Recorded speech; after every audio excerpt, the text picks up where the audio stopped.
Hello, and everyone. Hello, and welcome to all of our Rangers out there. Let's just make sure that we're live and we're. Hello, and welcome to all. Okay, good. We have audio. It was questionable because we always seem to have problems with StreamYard in some way, shape, or form. All right. So, to start with, we are presenting on the first day of the year. So, Happy New Year's to everyone. And happy it's just such a happy occasion that 2022 is over finally. Anyways, and we're presenting on Zack, the I was gonna say Toolman Taylor, but wrong Taylor. But Zack is a fan favorite, I think. At the start of Mighty Morphin, he's just some hip hop keto dancer guy who's come up with his own martial arts style and who apparently loves hip hop, music, and let's be honest, Walter Jones has a beautiful singing voice, as shown in the one song that Kim dedicates to Tommy. Because if you listen, you can hear Zack or Walter Jones joining in on the song, and he has a lovely voice. So on that front, you have Zack, who's a very musically inclined character. And he's got plenty of personality, as we see throughout the first season.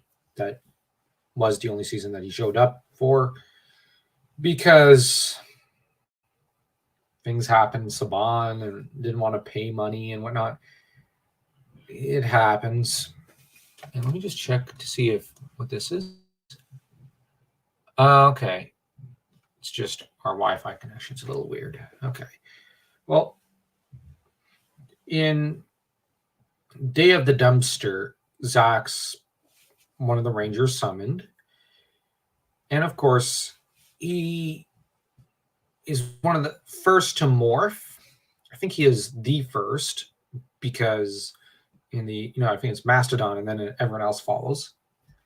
So I think he is the first to morph, does that mean he's the first Power Ranger? I don't know. I mean, Ivan Ooze references some Rangers before. No, I mean like of the modern age. Those other Rangers don't count. Duh. Okay.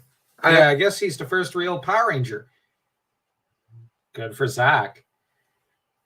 And of course, there was controversy because he was black and he was the black Power Ranger. But as Walter Jones has been known to joke in a few conventions and whatnot, you got to bear in mind, Saban's not that smart. It was not intentional, because I think one of his jokes was, have you met these people? Trust me, they are not that smart. And that joke just, yeah. Saban would develop a bit of a reputation for not being exactly okay or being very smart. And you have Zack, who, looking at our notes right here, he had less episodes, it seems, than, I think the only one who had less episodes than him was Trini. Wow, he did not have many. So there's Happy Birthday, Zack, which is the first episode, which really gives him any kind of attention. And yet he kind of almost more cameos in the episode because it's his birthday, which it means that Zack is kind of getting a surprise party, and all the Rangers don't want him to find out. So of course we don't see much of him. But the episode does hint at one thing about Zack, and that is that he needs to be the center of attention. And for him, or at least he thrives on attention. Zack is someone who how do I put it? He being ignored for him is the worst possible punishment. He's rather like a lab. He's an extrovert, and Oh yeah. the other Rangers being a bit standoffish with him, he might think that he might have done something wrong. Or that they don't like him anymore, which seems to be the case. And we got to bear in mind that in season 1, the characters are between the ages of 14 and 16. So he's a social butterfly. And to be ignored in that fashion seems to strike deep. That aside, his next episode is Itsy Bitsy Spider. And this episode is at least a little better. It deals with, I believe, his phobia of spiders. And I actually have to admit that Walter Jones does a good job selling this phobia. This is not like, say, in Dragonlance when we're told, oh, Goldmoon, who has been climbing up and down mountains, is suddenly afraid of heights and has always been afraid of heights. That's like, where did you get that? What? And don't get me wrong, we're big Dragonlance fans. Go check out the Brothers Crin, our main channel, and subscribe over there for such content. But the thing is, that's bad writing right there to do that with that character. Zack, the phobia of spiders, I think it appears once or twice after this. And the way it's sold and the way it's done, it seems that mostly he's afraid of bugs in general. And while Walter Jones initially overdoes it a little, I'm just saying, on the other hand, as the episode progresses, he gets more comfortable with it. And you see him do a really good job selling the phobia. And Zack overcomes it, of course. But at the same time, I think it does come back once or twice later. So this is a phobia that I think we can take seriously. Trini's phobia of heights is implied in later episodes, I believe.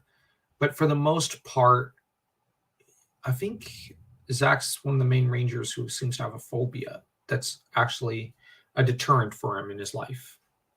And it's a rather common phobia. It's not something way out there like fear of large words, which is such a weird phobia. And the funniest thing is that the word for that phobia is one of the longest words in the dictionary. It's just so that they'll never pronounce it or say it or come near it. But here many people share a fear of insects or arachnids. Yeah. It's less common in men, it seems. I'm just commenting. We have the Isle of Illusion, where Zack has to deal with self-doubt. Self-doubt seems to be something that Zack deals with a lot throughout the season. So that with this self-doubt and this these issues with confidence he seems to have, such as with asking Angela out, because he tries to show off in front of Tommy about how he can score any girl, in particular his crush. Zack then face plants trying to ask her out, which is one of the funniest scenes in Mighty Morphin. But the thing with Zack is he's continuously struggling with his self-confidence, I think. Like, you've got the one part with Happy Birthday where he's being ignored and he's struggling with that. And so he is an extrovert, but it's interesting that he doesn't seem very confident in himself deep down. So that you have the exterior of confidence, and then you have the interior where there's a great deal of insecurity and uncertainty. And this only helps to accentuate the difference between the exterior and the interior, and the difference between his image and his real self. Because in a way, he wants to be acknowledged by everyone else. Yeah. And it's something that's a little interesting because, if you contrast him with, say, Trini, who has an almost shy exterior, but has a strong, steely interior self. There's a marked contrast between the two, so that they're total opposites in a lot of ways. It's a shame we never got to see the two characters actually interact in Mighty Morphin, because Trini and Zack don't have any interactions in any episodes. One other thing when it comes to the situation with Zack, between him being outgoing and a jokester and whatnot, and with his insecurities, it implies that if he's not doing anything to make everyone laugh, he spends too much time in his head. Yeah. And he's self-doubting, and that's what an aspect of self-confidence does. Yeah. Self-doubting, there's that. Yeah, he's very masculine that way. And what's more is Zack is also a character who seems to, well, actually he kind of interacts with a Trini type character in Tommy. Tommy seems very insecure and shy at first. So we do kind of see him interact with a shy character. And he also does a great job interacting with Billy. And I think a part of him interacting with Billy is also to help his own self-confidence. Yeah. Because he sees a bit of kinship in Billy. Yeah. Billy is shy, sometimes spends too much time in his head. Yeah. Zack, though, is the popular kid. It's shown throughout the season that he's very popular with people. And he's very social. And I think that, well, the sad thing is that I've known some very popular guys who ended up, so they put up such a great exterior and ebullient image that when inside they were really suffering. And a few of them I know have actually, I think the YouTube term is self-deleted in a way, which I hate that term. But yeah, so Zack is someone who's dealing with a lot inside his head, but on the outside has no problems, except for Angela. Like, I just love how much effort he puts into that. And we get also, let me check our notes. Of course, it seems that Zack's one of the first Rangers with a license, now that I think about it. So they are 16 in season 1, it seems. And Zack obviously knows how to drive, so that's probably important. But I don't think he's I don't see him probably being as obsessed with his sports car as, say, TJ Johnson is. TJ was fun that way. Like, TJ had his red sports car, I think, in Turbo, which was, I don't remember anything of that episode. I just remember the really great looking one car, and then in Forever Red he has a car like that again. So obviously TJ in cars. But Zack apparently now in the notes you ended up noting down about something fishy, but that's not really a Zack episode, although that does build up one interesting trait about Jason, because oftentimes when we see Jason going off somewhere, he's like, when they put him off screen, he's going scuba diving, and in Turbo he went scuba diving. So obviously Jason, I know it's going to sound weird, but maybe he'd be a deep sea or a marine scientist or something, or if not a scientist, but a deep sea scuba diver, or serving in a submarine, because why him and just going scuba diving? It is so weird how he's always scuba diving, and Zack often likes to go along with him.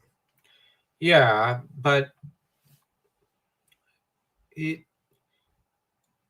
bear in mind that they kind of, Jason doesn't appear again after the power transfer alongside Zack again. And there's no reference to Zack really again, so we're left to kind of infer what might have happened to Zack. That's fair. And of course, we get the date episode with Angela. Oh, right at the movie theaters. Boy, did he bungle that one up. That one just seemed like a Spider-Man episode almost, where it seemed like a Peter Parker event that would happen before, of course, Peter Parker ended up dating Mary Jane in the comics, whom there was never really any issue like that because she knew this spider identity since the beginning. But with Zack, he really goes overboard and really struggles and fights and ends up with popcorn on his head in a pretty funny scene. And then he just settles down back to actually enjoying the movie. So that was pretty funny. And we see here an aspect that might lead in the long term with Zack's character, the juggling between the superhero and the civilian life. Yeah, he's the first character to seemingly have these two different lives at odds with each other. And that would be the dog. But our Black Ranger.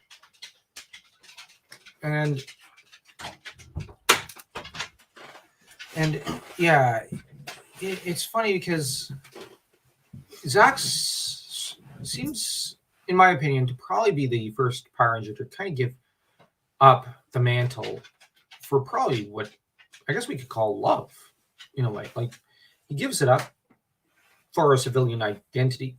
I kind of see him doing it almost more willingly than Trini and Jason. And he, like, the amount of irritation and anger he seems to have a few times when Zordon says, "Hey, listen, we need your help here. Your friends are in danger." Now? Yeah. It's like, that's where it's a little funny because he's struggling with this whole superhero gig. At first, in the first, 30, 40 episodes, Zack doesn't seem to have a problem, but it's later in season 1 that he seems to really dislike his duties. He doesn't want to be a Power Ranger. And I know they announced that he's going to be coming back for Cosmic Fury. I don't remember. The 30th anniversary. But much as I do like Zack as a character, and he's actually one of my favorite Mighty Morphin characters, I kind of struggle to see him coming back to an extent. Because he's a character who... his Ranger duties seem to conflict with some major milestones he wants to enjoy, like driving. As you mentioned... Well, it's mostly with Angela. Dating is an important milestone for a lot of teenagers. Yeah, he seems to just want his girlfriend to lead an ordinary life. Well, him and Trini both want that. She wants that with Richie, and he wants that with Angela. And like Jason, I could see coming back later in universe. I'm just being honest. But Zack, I struggled to see him coming back in universe. He just seemed to have completely different priorities than the other Rangers because he was more into his girlfriend than anything else. And you know what? Kudos to him for that. Zack apparently tries to win her over in foul play by performing magic tricks and trying to impress her. And he's amused and pleased to have impressed her while also saving the day, which that's one of the few times where it's a happy moment for him and Angela with him as a Power Ranger. Because generally him going off as Power Ranger usually ends in misery for him in his personal life. And in a lot of ways, it's interesting that they chose him to do that with. Because Billy apparently dates the entire female population of the school, except for maybe Kimberly and Aisha. And Angela. He dates the entire female population, and they're all into him. Rocky dates a few girls, and who knows what he's like, who knows with him. Adam gets with a few girls here and there, but Zack, who's the most socially intelligent and the most sociable Ranger of the early days, is unable to make it work, and while also being a Power Ranger. And as much as I really like his character, because Walter Jones is really charismatic, Zack as a character does not seem to be able to make it kind of mesh together well. And this is something I find utterly it's utterly interesting, but it's also utterly a little sad because, you know, he's trying to make things work. He's trying to get his life in order, and yet it keeps crashing head first into a wall and blowing up in his face, and he's left going, okay, now what? And it might sound weird, but thinking about it, everybody seems to say I love Zack as a character. I really love Zack. Yeah. And while we're a small channel, I expected there to be at least one person throughout the entire stream, but you know, we've got 0 right now. So I wonder if we had done this as a Tommy live stream, if that would have attracted more people. I know that's a little insensitive in light of what's happened recently, but it is so weird to me because as a kid, I liked Zack more than Tommy. And everybody on my neighborhood block loved Zack. They loved him. Everybody wanted to be Zack because he seemed the most confident, the most fun. Yeah. But long-term wise, it seems like he's not on anyone's top 10 or top 5 list. And to list him as one of my top 10 favorite Rangers of all times seems to just doesn't seem to surprise people, but they don't seem particularly interested in pursuing Zack as the topic of Zack Taylor as a character. And I could see why, but on the other hand, I really, really, really, really like Zack. He's such a fun character. He's such an ebullient personality. And he may have been really into the superhero thing early on. Yeah, because he carried the whole team for a while. Because early on, Jason was too impulsive. Jason was really, really, really impulsive. Jason was he charged ahead. And the other thing is Jason had his anger issues. Trini had her... Trini seemed the least interested in universe, in the whole matter of being a ranger. Billy was really into it, but I think as a intellectual challenge, kids was really into it, obviously. Zack seemed good early on, but even as the season progressed, it seems like he began to lose interest and began to regard the whole Power Ranger thing as just being more of a nuisance. In a lot of ways, he does remind me of Peter Parker as a character. In a lot of ways, Zack is an everyman, and he is he's also a bit of a curiosity, because you look at Billy as an archetype. Billy's the magician. You look at Trini, she's kind of the magician as well. You look at Jason, he's the warrior. Tommy's the king. Kimberly's the queen. But Zack's the lover archetype, I would argue, because there's a whole thing with Angela, and he spends more time worrying about that and girls to an extent than anything else. And yet he is a great, I guess you could say, kind of leader of the Power Rangers, because oftentimes when Jason is basically going, well, we need to save the green candle or something, it's Zack who pulls the team together and rallies everyone and tells Jason, no, well, you might save his powers, but we'll lose his life. He's a voice of reason. Yeah, he definitely is at all times. And yet, archetypally, in his episodes, he's oftentimes more the lover. Mm-hmm. He's also a bit of a playful trickster.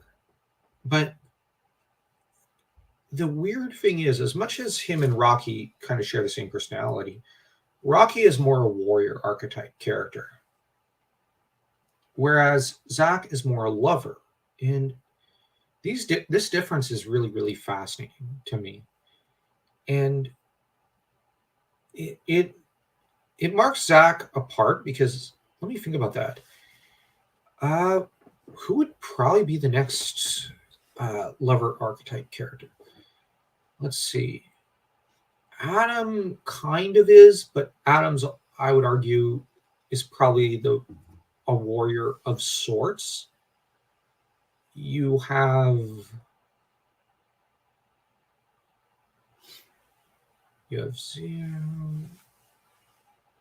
Well, I guess Tanya would be the lover archetype.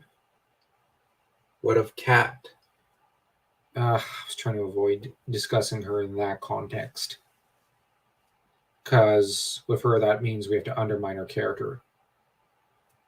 Because That's fair. she should never have been, like... she just fell into being Kim Light.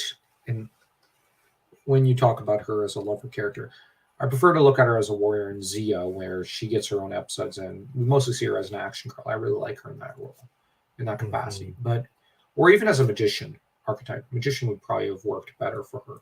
And I think there's a part of that that's touched in Turbo. To an extent. But, well, sort of. In Turbo, by then, she's locked into the Kim Light role. Unfortunate. Yeah. So, not counting... Now, for male characters, though, the next male lover archetype character we would probably see might... Oh, wow, this is actually really hard. Zack's very peculiar. It might be Carter Grayson from Lightspeed Rescue, who's essentially the lover archetype with Donna.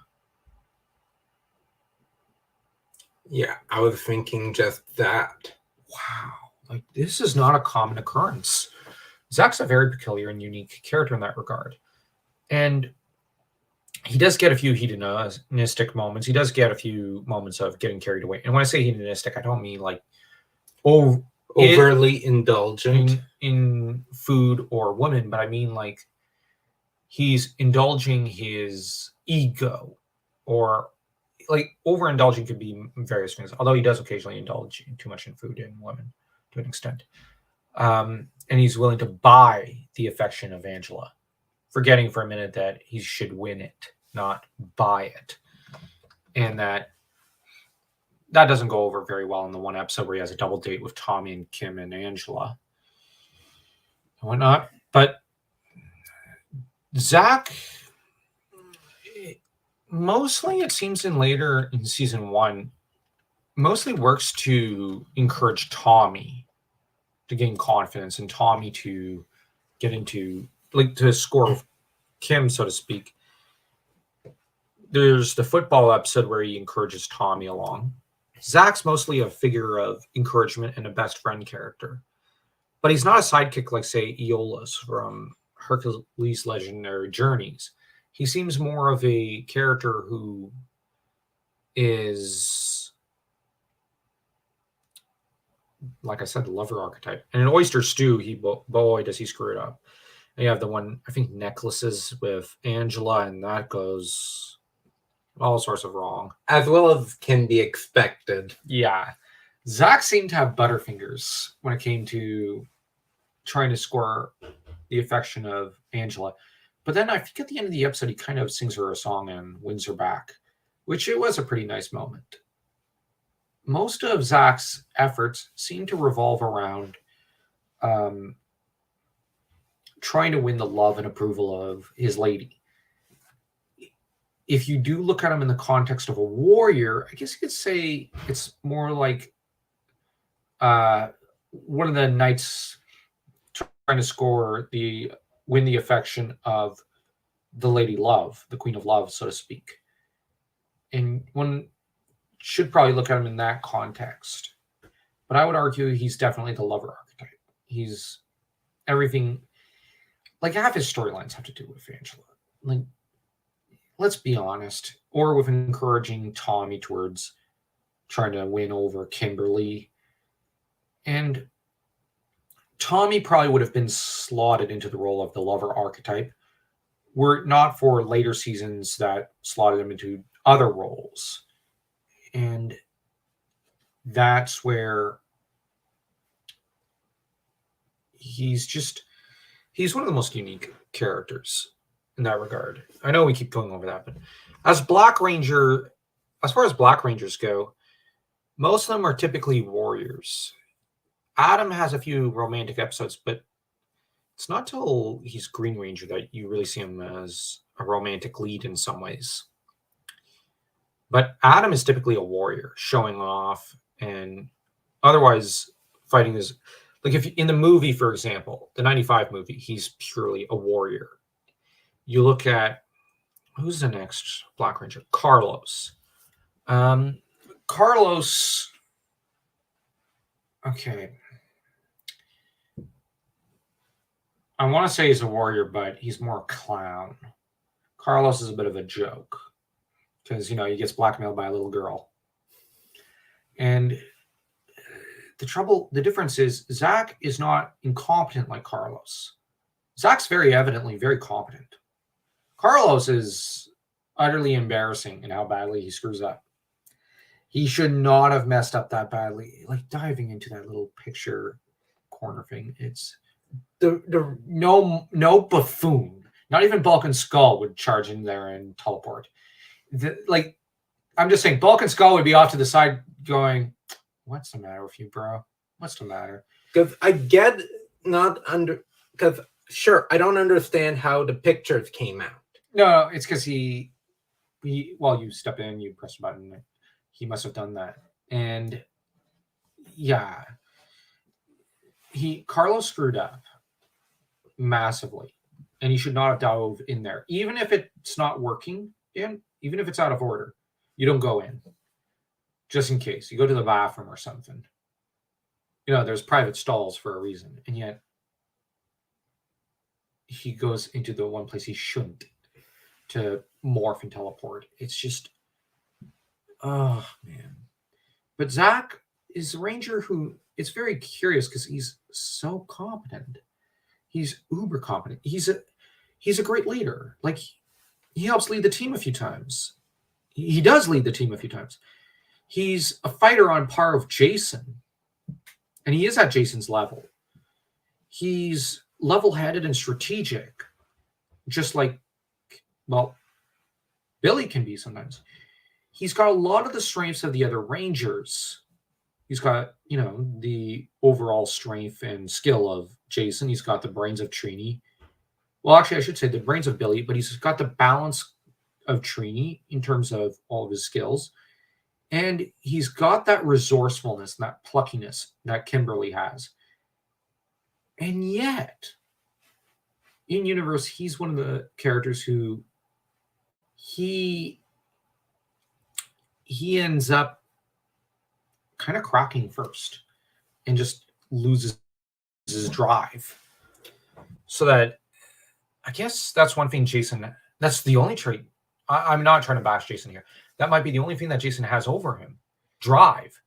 Because Jason does have his good moments as a ranger. He does have a lot of great moments. But it's just, Zack, I just find, this might be controversial, but I think Zack could probably have beaten Jason early in season 1 or throughout a good chunk of season 1. I think if I had to rank who was probably the number 1 ranger for a good chunk of season 1, I'd probably say it's Zack.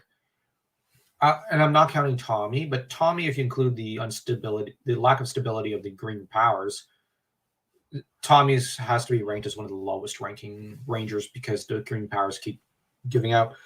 But Zack, and not counting Jason getting the boost of green with red, because once Jason gets that power boost, boy, is he the top dog on the team, top dog in the pack. But Zack has the most just all-round great skills, great abilities, and whatnot, so that, I would kind of, if I had to bet, if I was a betting man and there was an all-out fight between all the Rangers, it'd be either him or Kim I'd bet on winning. Yeah. Maybe, Zack's role was meant to be early on temporary to make sure that they had a semi-cohesive team, because Rita came back a bit sooner than what Zordon would have liked. Maybe to an extent, yeah, that was his destiny. Like, Zack was meant to kind of act as mentor to the Rangers, and meant to kind of, he's obviously an encouraging force for Tommy and Billy. Him and Kim obviously have a pretty good friendship, and he obviously also holds back Jason at times, being a voice of reason for him. So he's an overall positive force on the team. balancing out the needs and the desires of the various members and being able to generally maintain order and peace, but also imparting a lot of his knowledge and skills to other Rangers. And like I said, it'd be either him or Kim that I'd probably rank as the most likely to come out victorious in an all-out fight between all the Rangers in season 1. In season 2, I'm going to be honest, I'd probably have to say it's either Kim or Tommy. Probably Tommy. And although I think Aisha would be a fierce contender. Yes. So that's something. Like Zack's just really balanced and very reliable and very fun. But in season 2, he of course has Putty on the brain, which part of me always kind of thinks that this is a season 1 episode, but then I remember Lord Zed. And this is actually an episode where the thing about Lord Zed is that he continuously tries to use the tactic of turning the Rangers against each other. And Zed is obsessed with this strategy. He's throwing the Rangers at each other, but he's also throwing like almost 2 threats a day, just lobbing it at them, using the strategy, well, I can keep this up forever, and I'm going to step up. I'm going to attack you not with one monster, but with like 2 or 3 in the same 24 hours. And I'm going to exhaust you. And Zack, this tactic proves very effectual. And in Putty on the brain, him and Billy really, they end up in trouble because they keep seeing the other Rangers as putties. And this episode seems like it really discourages Zack in universe, and as well as Billy, but Billy seems less discouraged than Zack. Okay, the dog's being a bit melodramatic. Get out. All right, bud. Get out. There. And Zack just, like, how many times can I say his name in 1 minute? He wanted to help Billy with his self-confidence. But it's also a project that they're working on together, I think. And only trouble is Zed pokes his evil nose into it. Does Zed even have a nose? Now that I think about it. Well, anyways, Zed, it doesn't seem like he was targeting Zack directly, but it seems like it certainly seems like he was aware he was wearing out Zack Taylor, in that, like, yeah, he was trying to wear out the green powers in trying to target Tommy and knock off Tommy and just wear out the green powers, but he's also wearing out Zack as well as Trini, because, like, I think we said last time in our last live stream that Trini was basically out. She was emotionally out to lunch by this season. She's like, okay, I'm done. And Zack was in the same situation. He's just like, I'm done. J'ai fini. I can't keep doing this.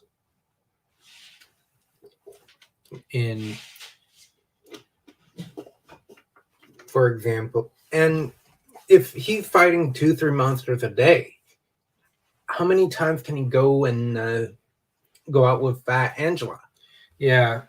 Might as well just give her the Yellow Ranger abilities so that they could hang out more often. I'm joking. But yeah, like, you're at least getting a threat one day, then the next day, or 2 a day. Like, the thing is, Zed is I don't think there's any other Power Ranger villain who's ever done that. Just thrown that many monsters at the Rangers. Or, and I don't mean this as entirely criticism against all other villains, or who have operated with the kind of long-term strategic planning that Zed has had. For example, Drakina had no long-term strategies. Drakina, in that regard, was buffoonish in a way. It was always short-term attacks. Drakina was no strategist. Vipra did have her strategic moments, but she's undermined by the fact that Leviathan and the other two... Banshira? Well, Banshira, yeah, that's it. Banshira and her two flunkies, the two right-hand men, are constant. Her son and the one guy are constantly fighting and feuding between each other. And Banshira was lacking in all strategy and seemed to be indecisive and bounce between which right-hand man she wanted and which heir she wanted. Vipra seemed like the only one who was, her mind was on the job and she was focused on the Rangers. You've got the Machine Empire, which is, I can't take seriously. They're Muppets. Like, honestly, Kermit would be a better villain than them. And could probably come up with a better plan. You've got, hell, Big Bird. Heck, Big Bird could do better than him. Big Bird's a bird brain. Yes, but my point is that they could do a better job than the Machine Emperor. And you have, of course, for other villains, you've got Astronema. Well, actually, Astronema did have a pretty long-term strategy at one point to take down Dark Spectre. Let's give her that much. She wanted his power. So we do have to give her some credit. And she did end up strategizing to get close to Andros, who made it very easy to slip on board into the command center and lure the Rangers into a trap. So she did have some good long-term strategic moments occasionally. Same with Divatox. But even then, they did not have the kind of, okay, here's my end goal. Here's how I'm going to do it. And here's how I'm going to cross the distance between the two. Between what I want and what my resources are and whatnot. So this is how I'm going to do it. This is how I'm going to use my resources to get to my end goal.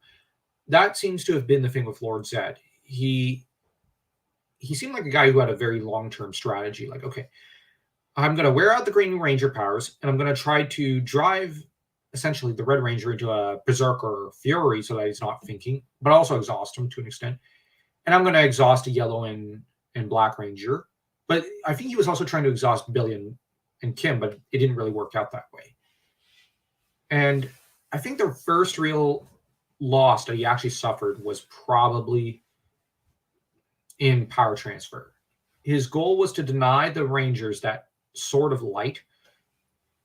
And that's the first time he fails. Because before that, in my opinion, every episode is a victory for Lord Zed. And I know this might seem controversial. I'm not trying to turn this into a Zed stream, but in regards to Zack, the goal is to exhaust Zack. And this he keeps doing.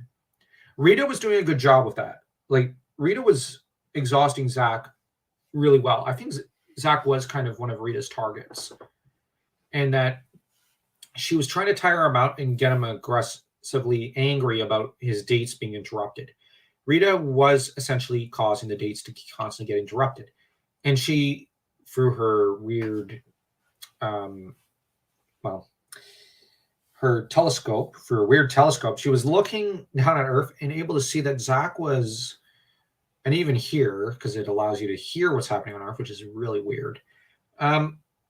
She was able to tell that Zack was getting upset and frustrated with his lack of success in dating. And so lobbing monsters in just as he's on a date or starting to impress Angela, I think was partially deliberate on her part, if it wasn't entirely. And I think Zed steps in and comes in and goes, oh yeah, that's working. Okay, I'll do that. But I'm also going to do that to the others to an extent. Although Rita was often distracted by her petty jealousy of Kimberly, of course. And there's another way that Zed did that. He set it up by sending the monsters after the other Rangers to weaken them, in which they would need Zack. Well, so Zordon. That was Rita who did that. Yeah, so that Zordon could go and tell him to try and split the relationship between Zordon and Zack. To an extent, yeah. And so it's a little sad, but I don't think Zack would keep in contact with Zordon after the power transfer. Neither would Trini, I think, because although Trini would be more likely to. But Zack, I think he was just frustrated. Like, he's got a big heart. Well, it's obvious throughout season 1, but that he's got a big heart. Grand Calgary. But he's just not unhappy. He's not a happy camper. And Rita keeps doing this. But the problem is Rita did get, throughout season 1, distracted by her jealousy of the Pink Ranger. Zed, for his part, was not targeting Zack. He never interrupted one of the dates, from what I understand. But what he did do was just exhaust Zack, just as he exhausted a lot of the other Rangers. And let's take a look at our next few notes. Oh, wow. Okay, so the last episode to focus on Zack to an extent was orchestral maneuvers in the park, because Zack's cousin Curtis comes along to play in a jazz festival. Okay. And Zack apparently knows how to use a trumpet, so he obviously is a skilled musician as well as a great dancer and magician. So the thing with Zack is he's very nimble with his hands and whatnot. But this is a wind instrument, although he does have the lungs for it, given how much he can complain and just brag and whatnot. So, And we see insight on something that he likes to do. Yeah, I think Zack would probably become a musician and a professional dancer after he quits. He also likes to volunteer, like at day camps, at summer camps. Oh yeah, he does that. But the thing with the jazz festival is it's his cousin who's going in. Zack's not volunteering in any way, but throughout season 1 and 2, all the Rangers volunteer for that sort of stuff. Zack volunteers the least, except for the one dirt bike racing episode where he volunteers alongside the other Rangers for that. Although that would be like any guy would just look at that and say, that's cool, I got to do that. But Zack volunteers just as much as some of the other Rangers, at least in the context of Billy. And yeah, that's about it. The ones who volunteer the most are the most into what you just mentioned, where are Trini, probably Kimberly, even Jason, Tommy to an extent. But I would argue Zack's the least interested of the team. Big heart, but it's music with him. That's the key to his heart, along with love. So maybe this stream should have been put on February 14th, considering this is the lover archetype character. Yeah. And music seems to be something he's strong at. Yeah. Playing it. Yeah, he teaches music and his hip-hop keto to kids. Yeah. I really like his style of martial arts. And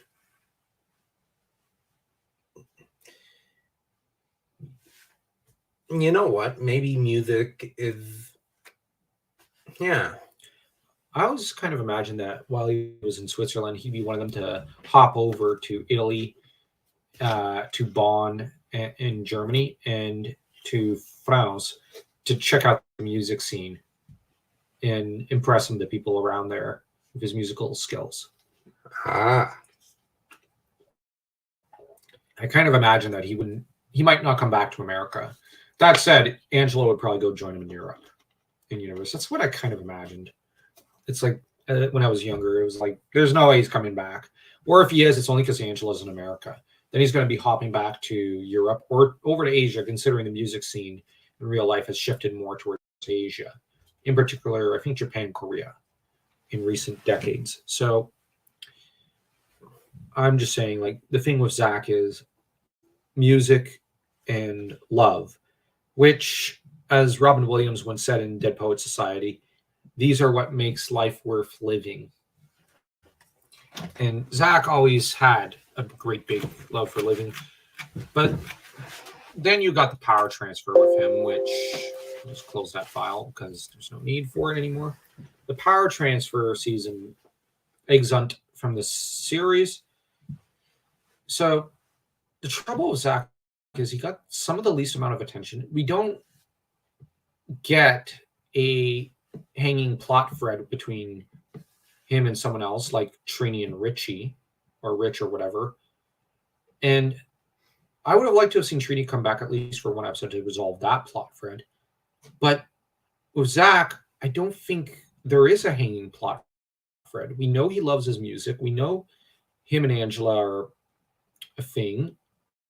And that's it. Like, as much as I love the character and he's in my top 10 favorite Rangers, every plot thread seems to have been opened up and closed.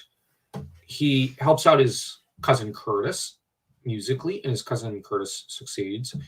He refines his hip hop keto. He probably wants to go where there's a lot more music in the world. Well, he gets that with the power transfer. He seemed like around the time that of the power transfer, he seems like he was the Ranger who was saying, I kind of want to quit. You know, like he seems like the one Ranger that was his next goal. And I don't think it's bashing the character to say it was kind of inevitable in universe. The natural step for the Zack character was to quit. And the thing is, I know Walter Jones got shafted in terms of money for the role, but he also got shafted in that he didn't get the kind of plot threads that some of the other characters did. You look at Kimberly, she got so much character development and whatnot. And I'd argue Walter Jones was every bit as talented an actress as Amy Jo Johnson. You look at Jason, there's a few, in Trini, there's a few plot threads hanging, or at least with Trini, there's mainly one. With Jason, you've got, his anger and whatnot. That's a major issue. And there's also the Tommy thing, like just his protective streak of Tommy and how Jason wishes he could have done better for Tommy. Those are two hanging plot threads. Billy, there was still a lot of steam in the ship, so to speak, to keep him going. But with Zack, they resolved every plot thread by the beginning of season 2. And this is fascinating about the character. I really like Zack, but not to be obtuse, but what else? Like, maybe they should have gotten more into his phobia and maybe brought it back and had him kind of have to confront it again, where maybe he's getting more nightmares, or maybe give him a rivalry with with Goldar or something, because Goldar, like, I know these guys rival with Jason and Tommy, but maybe with Zack, this would have allowed Zack to kind of grow as a character, and would have given him, it would have meant that we had another plot thread with him. But the trouble is, everything was closed with a nice, neat bow, and I kind of don't like that. I wish they had kind of done more to resolve that, or at least not to resolve the plot thread, and leave something hanging for a possible return or something. But they didn't. He's the one character, every plot thread is closed. And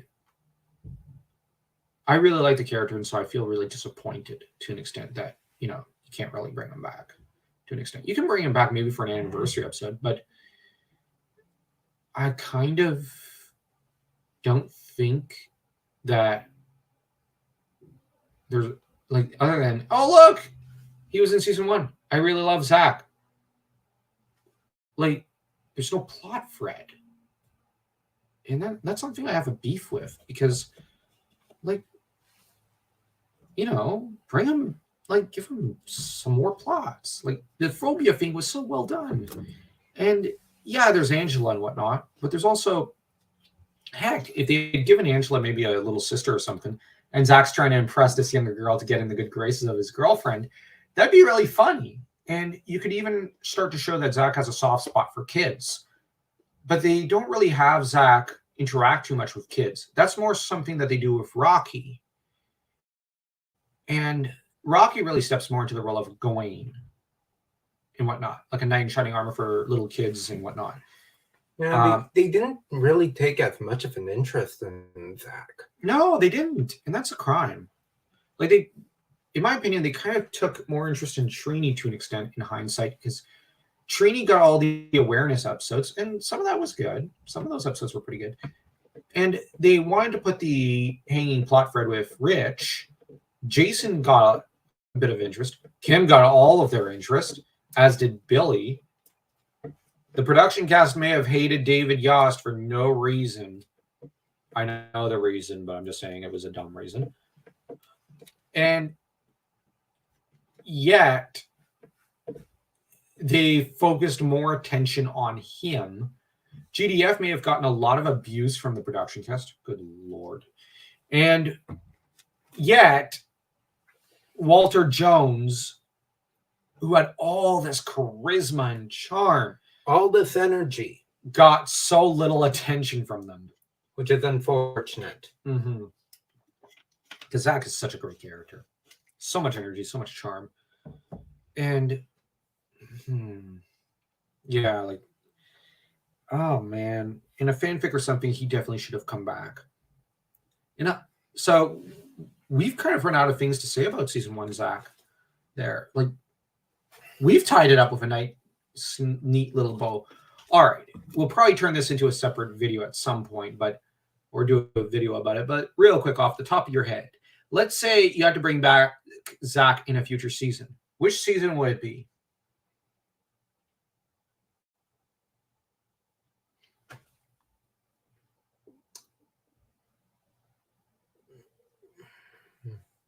That's a good question.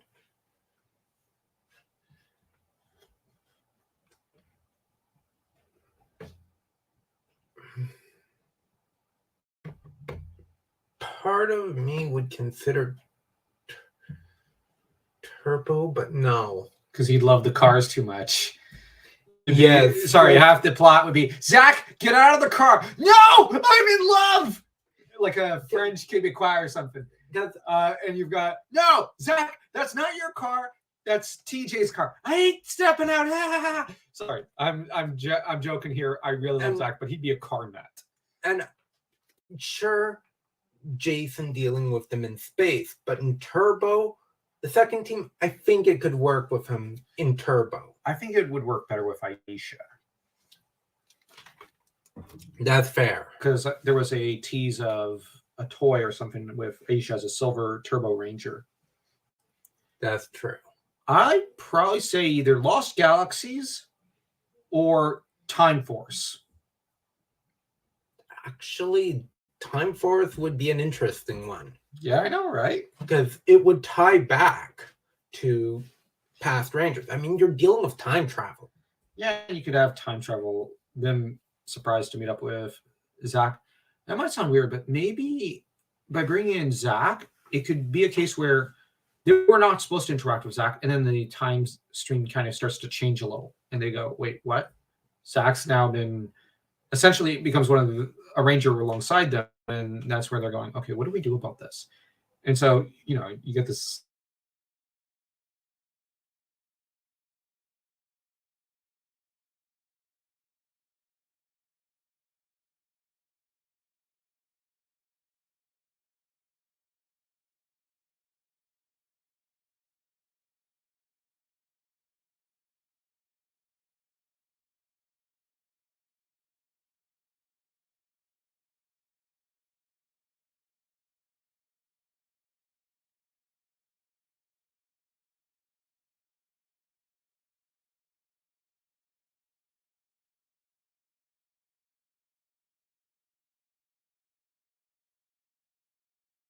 Okay, we're back.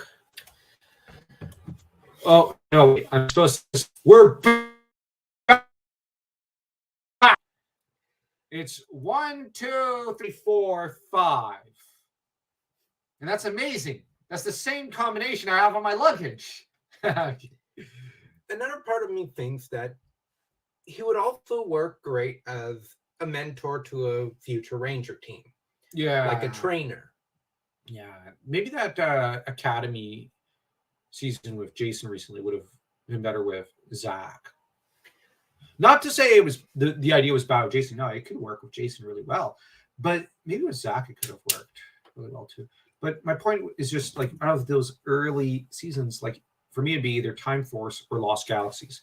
I know Lost Galaxies would surprise people, but I just think it would have been neat had they brought him back and where he was a musician, but also like part-timing as the mechanic aboard the ship or something. And where instead of Damon, it's Zack. What would you have said to that? That would have been pretty cool, and that would have brought Zack back. Or better yet, maybe Zack in Lost Galaxies and Time Force, where he gets the green Quasar sword, but then he comes back in Time Force as one of the Ranger, as a green or black Ranger there, where he tries to avoid being a Ranger, and it just keeps pulling him in. Like he goes to space. Oh, I don't want to be a Ranger. Goes to space. Well, in space, I was going to suggest like you could have just had it be like the idea is he's essentially.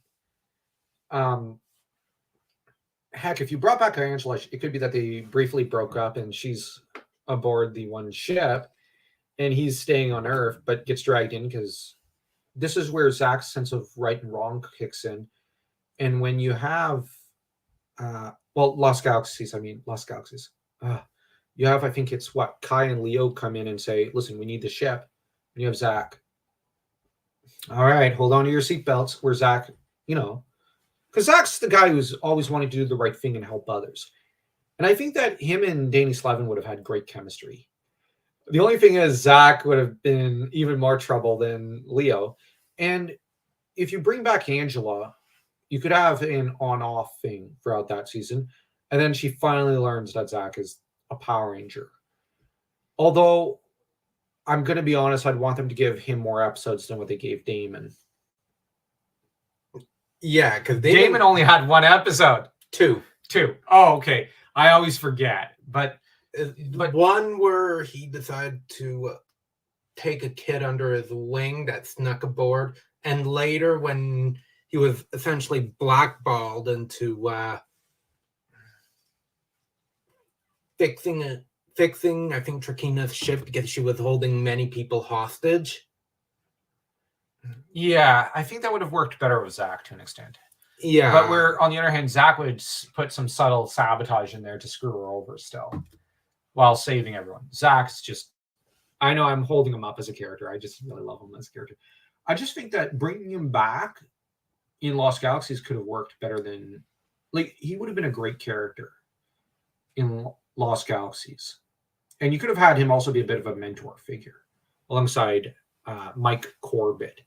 And Zack would have been a character whom he's got experience dealing with someone who's a bit like Leo, because, he dealt with Jason.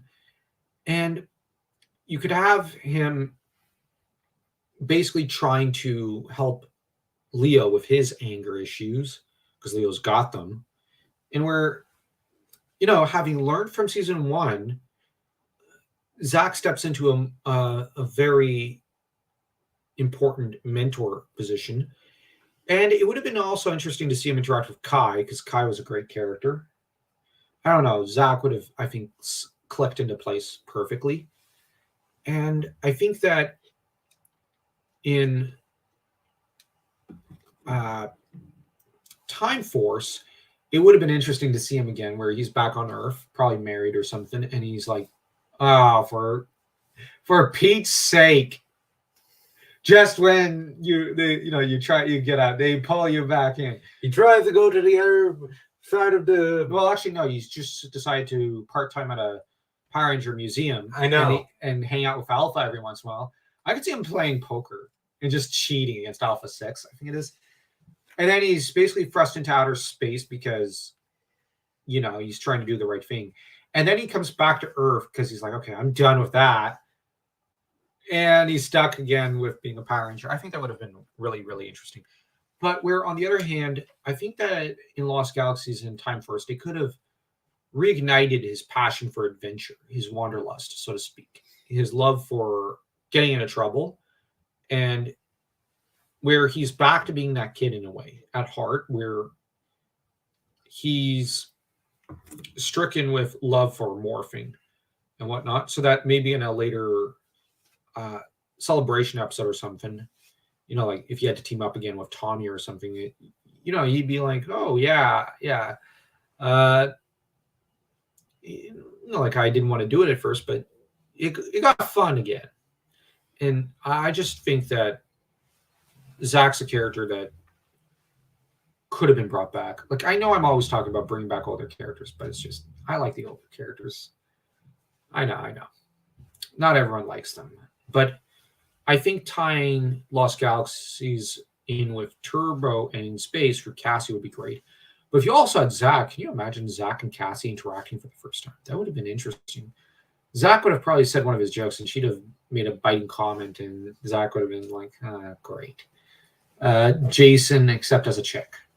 Or something. Like, I think that with Time Force, though, Zack would be able to get some of the Time Force Rangers to unwind a little, because they seemed really stiff-necked and whatnot. Who am I kidding? They had a Quasar sword up the rear. And I'm not saying that to bash Time Force. It's just every time I watched Time Force, it seemed like every character was so serious. And at least in a few of the episodes I saw as a kid, and it's just, I don't really remember them too well because I guess I purged them from my memory. Not purposely or anything, it's just I like the other seasons, like Dino Thunder later, so much more so that's all I remembered at one point. Because, like, I remembered Mighty Morphin, I remembered some of Turbo, Lost Galaxies, even in space, in Dino Thunder, and the rest I just didn't really remember. So much as, to an extent, starting up this channel has been us getting reacquainted with Power Rangers. And it has been fun for the most part. Yeah. Except until about a month and almost a half ago, when we got certain news. Yeah. That was not fun. That was not fun for anyone. I'm just saying. But yeah, Zack, I would have liked to have seen him kind of come back. I know I said like they kind of tied up too many of his plots up, but maybe the only hanging plot was his battle fatigue, and maybe they could have brought that in for, and dealt with that, and kind of use him as a wiser fighter in a way than like a lot of the characters who are in Lost Galaxy, so that he can mentor. But anyways, I think that's all I've got. Yeah. Next stream we'll have to do probably Jason.